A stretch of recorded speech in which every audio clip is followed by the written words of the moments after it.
ચોંકાવનારી ઘટના, 1 વર્ષની બહેનની 13 વર્ષના ભાઈએ હત્યા કરી નાખતા ખળભળાટ મચી ગયો છે। ઓશિકાથી મોઢું અને ગળું દબાવીને હત્યા કરતા સુરતના નાનપુરામાં આ ઘટના ઘટી હોવાની જાણકારી છે। પરિવારે પૂછપરછ કરતા ભાઈએ ગુસ્સામાં બહેનની હત્યા કર્યાની કબૂલાત કરી। તબીબે બાળકીનું મોત ગૂંગળામણના કારણે થયું હોવાનો રિપોર્ટ આપતા પોલીસ પણ ચોંકી ગઈ હતી। હત્યારો 1 વર્ષ પહેલા મુંબઈથી સુરત માસીના ઘરે આવ્યો હતો। 1 વર્ષીય દીકરી રડારડ કરતી હોવાથી માસિયાઈ ભાઈ કંટાળી ગયો હતો અને આ ઘટનાને અંજામ આપ્યો। तो वो उसकी मासी का बेटा जो है 13 साल का है, वो घर पे था और बच्ची बहुत रो रही थी। उसने चुप कराने का प्रयास किया, जब चुप नहीं हुई तो गला दबा के चुप कर दिया। वो उससे बच्चे में इस बात की समझ नहीं थी कि गला दबाने से डेथ हो सकती है, तो उसने ये इस तरह का क्राइम उससे हो गया। વ્યાજખોરના ત્રાસથી યુવકની આત્મહત્યા। સુરતના સલાબતપુરા વિસ્તારની ઘટના। વ્યાજખોર ધમકી આપતો હોવાનો આક્ષેપ। પરિવાર દ્વારા વ્યાજખોર પર લગાવવામાં આવ્યા આક્ષેપો। કંટાળીને યુવકે આત્મહત્યા કરી તેવું પરિવારજનોનું કહેવું છે। સલાબતપુરા પોલીસે આ બાબતે વધુ તપાસ શરૂ કરી છે। કાંડ વિવાદનો મામલો। 3 આરોપીઓને હાઈકોર્ટે આપ્યા છે જામીન। આરોપી મનીષ વગાસિયા, અશોક માંગરોળિયાના જામીન મંજૂર। આરોપી જીતુ ખાતરાને પણ હાઈકોર્ટે જામીન આપ્યા હોવાની જાણકારી મળી રહી છે। તો અમરેલી લેટરકાંડમાં જે વિવાદ થયો હતો, હવે જે આરોપીઓ છે તેઓને પણ જામીન મળ્યા હોવાની જાણકારી છે, જેમાં મનીષ વગાસિયા, અશોક માંગરોળિયાનું પણ નામ છે કે જેઓને પણ જામીન મળી ચૂક્યા છે। આરોપી જીતુ ખાતરાને પણ હાઈકોર્ટે જામીન આપ્યા હતા। તો હાઈકોર્ટમાં જે અરજી કરવામાં આવી હતી, પાયલ ગોટીનો જે આખો મામલો ચાલ્યો હતો, તેમાં અન્ય 3 લોકો પણ હતા કે જેઓએ જામીન અરજી તો કરી પરંતુ જામીન મળ્યા ન હતા અને ત્યારબાદ હાઈકોર્ટ પણ તેઓ પહોંચ્યા। હાઈકોર્ટમાંથી હવે તેઓ માટે રાહતના સમાચાર આવી રહ્યા છે। મનીષ વગાસિયા, અશોક માંગરોળિયાના જામીન મંજૂર થઈ ચૂક્યા છે। જે આખો પત્રકાંડ થયો, જે લેટર કાંડ થયો કે જેમાં પાયલ ગોટી પાટીદાર દીકરીનું પણ નામ આવ્યું હતું, આ તમામ લોકોમાંથી કેટલાક લોકો એવા હતા કે જેઓને ખ્યાલ પણ ન હતો કે સમગ્ર ઘટના શું ઘટી ગઈ। સામૂહિક દુષ્કર્મ કાંડ મામલે મોટો ચુકાદો। નલિયા સામૂહિક દુષ્કર્મ કાંડ મામલે 2017ના ચકચારી કેસમાં ભુજ સેશન્સ કોર્ટનો ચુકાદો। તમામ 8 આરોપી નિર્દોષ જાહેર। ટ્રાયલ માટે રાજ્ય સરકારે ખાસ સરકારી વકીલની પણ નિમણૂક કરેલી। મહત્વની સાક્ષી એવી ફરિયાદી યુવતી જ પાછળથી હોસ્ટાઇલ થઈ હતી। શંકાનો લાભ મળતા આરોપી નિર્દોષ।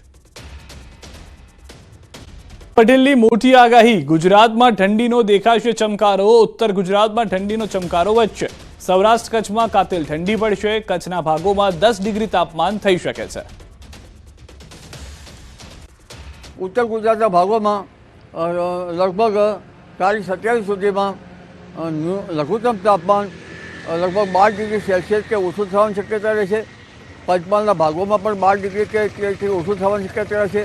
કચ્છના ભાગમાં 10 ડિગ્રી આસપાસ રહેવાની શક્યતા રહેશે।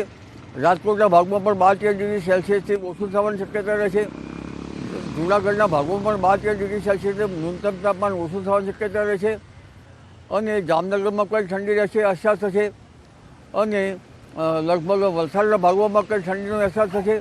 મધ્ય ગુજરાતના ભાગોમાં લઘુત્તમ તાપમાન 16 ડિગ્રીની આસપાસ રહેવાની શક્યતા રહેશે। અને ઉલ્લેખનીય છે કે આ ઠંડી વધવાની સાથે સાથે આ ઠંડી જે છે એ હાડ થીજપતી ઠંડી હશે। તો ઠંડી સાથે કમોસમી વરસાદની પણ આગાહી કરી છે। 30 અને 31 તારીખે વેસ્ટર્ન ડિસ્ટર્બન્સ સર્જાશે। બંગાળના ઉપસાગરમાં ગતિવિધિ જોવા મળશે। 30 જાન્યુઆરીથી 5 ફેબ્રુઆરી વચ્ચે માવઠું થઈ શકે છે। તારીખ લગભગ 30-31 જાન્યુઆરીથી ફેબ્રુઆરીની શરૂઆત 4-5 ફેબ્રુઆરી સુધીમાં દેશના ઉત્તરીય પર્વતીય પ્રદેશોમાં ભારે હિમવર્ષા થવાની શક્યતા રહેશે। કેટલાક ભાગમાં કરા પડવાની શક્યતા રહેશે। કમોસમી વરસાદ થવાની શક્યતા રહેશે। કદાચ ગાજવીજ થઈ શકે, પણ ત્યાંની અસર છે મધ્યપ્રદેશના ભાગો સુધીમાં અને રાજસ્થાનના ભાગો સુધીમાં, રાજસ્થાનના સંલગ્ન ગુજરાતના ભાગો સુધીમાં, કચ્છના કેટલાક ભાગોમાં થવાની શક્યતા રહેશે। ફેબ્રુઆરી માસમાં હવામાનમાં વારંવાર પલટા આવશે। લા નીનોની અસરના કારણે ફેબ્રુઆરીની પહેલાં 15મી તારીખ સુધીમાં ત્યાંની અસરો વધારે થવાની શક્યતા છે। અને ફેબ્રુઆરીમાં જે છાંટા સાથે ઠંડા પવનો પણ ફૂંકાશે। એટલે 15 ફેબ્રુઆરીના 15 તારીખ સુધીના જે દિવસો છે એમાં વારંવાર હવામાનમાં પલટા આવવાની શક્યતા રહેશે। શિક્ષકની અટકાયત। વીડી પટેલ નામના શિક્ષકની અટકાયત કરવામાં આવી છે। વિનોદ પટેલ મોડાસાનો છે, પ્રાથમિક શાળામાં નોકરી કરે છે।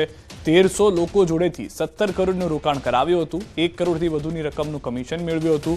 જૂના એજન્ટોમાંથી આ મહત્વનું એજન્ટ છે. શિક્ષકે એજન્ટ તરીકે કામ કર્યું હોવાના ફોટા અગાઉ વાયરલ થયા હતા. મર્સિડીઝ કાર સાથે ભૂપેન્દ્ર ઝાલા અને વીડી પટેલના ફોટા વાયરલ થયા હતા. विनोद पटेल करके है, तो ये विनोद पटेल जो है ये मोडासा में के हैं और ये जो प्राथमिक शाला है उसमें शिक्षक हैं. तो इनको कल हमने पूछताछ के लिए जो है बुलाया था और उसके बाद इनको जो है अरेस्ट किया गया है. तो इनका रोल ये है कि मतलब सबसे बड़े एजेंट में से एक है वीजेड वाले केस में. तो इन्होंने लगभग 70 करोड़ जैसा जो है वो मतलब 70 करोड़ रुपया जो है वो मतलब इन्वेस्ट करवाया था स्कीम में. પાલનપુરમાં નાવ સ્ટાર્ટ નામની સ્કીમ બનાવી ઠગાઈ કરનાર 2 શખ્સોમાંથી એકને ઝડપી પાડવામાં આવ્યો છે. સ્કીમ ચલાવનાર 2 મુખ્ય શખ્સમાંથી નિરંજન શ્રીમાળીને ઝડપી પાડવામાં આવ્યો છે, જેની પૂછપરછમાં કેટલાક ખુલાસા થયા છે. આ શખ્સોએ સ્કીમ 2023માં શરૂ કરી હતી. આ સ્કીમમાં 15,000થી પણ વધુ રોકાણકારો છે. અત્યાર સુધી 130 કરોડ જેટલી રકમ ઉઘરાવી ચૂક્યા છે, જેમાંથી 86 કરોડ પરત આપવાના બાકી છે. રોજના 3% આપવાની વાત કરી તેમજ કમિશન આપવાનું કહી રોકાણકારોને લલચાવી રોકાણ કરાવ્યું હતું.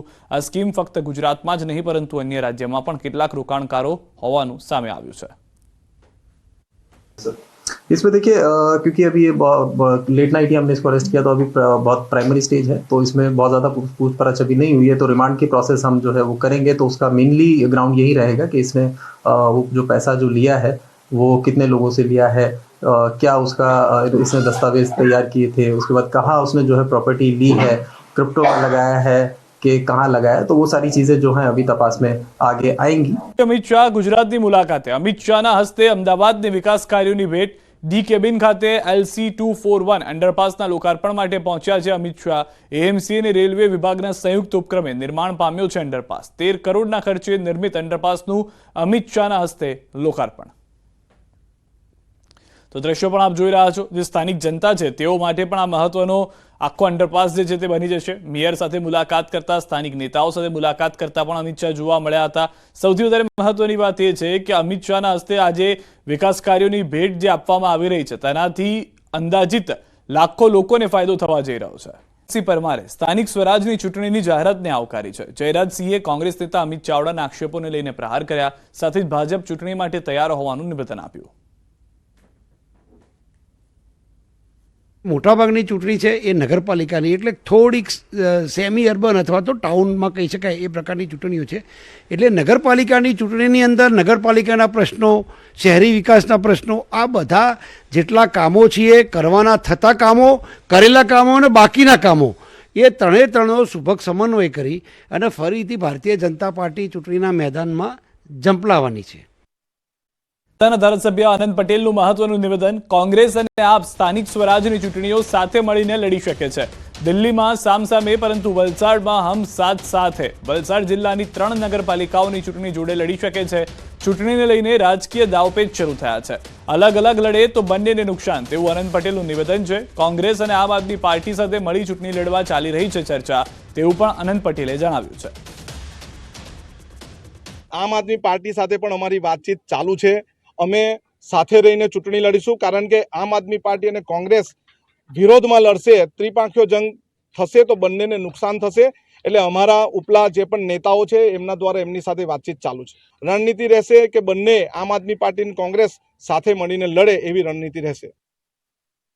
વલસાડના ઉમરગામમાં સ્થાનિક પ્રશ્નોને લઈને જંગી રેલી યોજાઈ. વાંસદાના ધારાસભ્ય આનંદ પટેલ, જિલ્લા કોંગ્રેસ પ્રમુખ દિનેશ પટેલ અને આદિવાસી સમાજના આગેવાનો મોટી સંખ્યામાં રેલીમાં જોડાયા હતા. વિસ્તારમાં કંપનીઓનું પ્રદૂષણ, ઔદ્યોગિક ક્ષેત્રે કામદારોનું શોષણ, સરકારી કચેરીમાં લોકોને પડતી હાલાકી સહિત અનેક સમસ્યાઓની ફરિયાદ ઉઠી છે. સ્થાનિકોએ આ અંગે વિભાગમાં રજૂઆત કર્યા છતાં પ્રશ્નનું નિરાકરણ નહીં આવતા વિરોધ સ્વરૂપે રેલી યોજાઈ હતી. સ્થાનિકોએ પડતર માંગોને લઈને મામલતદારને આવેદન આપ્યું. આગામી સમયમાં સમસ્યાઓનું સમાધાન નહીં થાય ઉગ્ર આંદોલનની ચીમકી ઉચ્ચારાઈ. અહીંની કંપનીઓ પ્રદૂષણ ઓકે છે, અહીંના ભૂગર્ભના જળ લાલ થઈ ગયા છે. એવી જ રીતે અહીંની કંપની, સ્થાનિક લોકોને રોજગારી આપતી નથી. જો અમારી વાત નહીં સાંભળશે અથવા અમારા પર થયેલા અત્યાચાર જો હવે અટકશે નહીં તો અમે ધરણા પ્રદર્શન કરીશું, અમારું આ આંદોલન ઉગ્ર કરીશું.